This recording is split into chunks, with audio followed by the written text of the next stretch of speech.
One of the best decisions we made planning our wedding as a step family was to enlist the help of a designated person to look after the kids. I'm going to show you exactly how we made that happen. So if you've been wondering what the heck to do with the kids at your wedding, this is for you. Okay, number one is so important that I'm considering doing a whole separate video on it. Let me know if you would like that.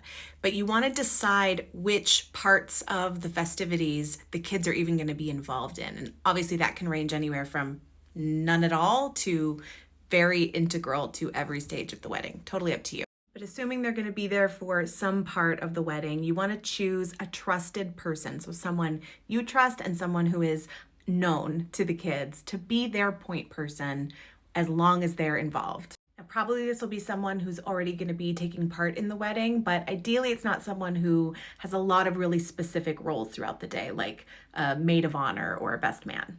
My stepsons were 8 and 10 when we got married, and our go-to person was Grandma, my husband's mom.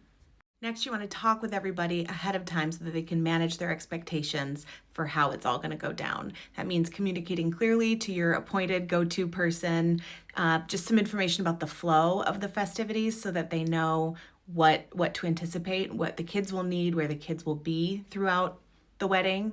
It also means having probably a series of small conversations with the kids, depending on their ages, developmental phases, about what they can expect, who their person will be. Make sure it's all crystal clear for them. So in our case, again, the kids were old enough to wrap their heads around what was going to be happening, but young enough that if we'd brought this up months and months ahead of time, it would have been forgotten by the time the wedding came around. So we brought it up in the month or so leading up to the wedding, and then we kind of reminded them as it got closer so that there was no confusion once the wedding actually came around. As you're thinking all of this through, it can help to look at your written plan for the day, whatever you have so far, and note any specifics that pertain to the kids and their go-to person. So where will they be sitting? When it's time to eat, how will that all happen?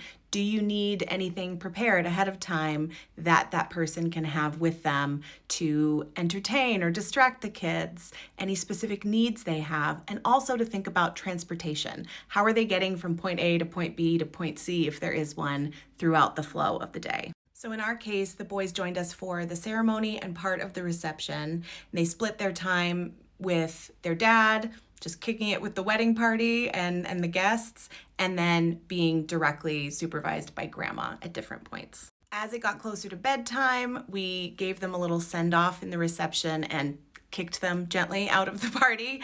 And they actually had a babysitter who came, picked them up from the wedding and brought them back to the house and did their bedtime routine, all of that.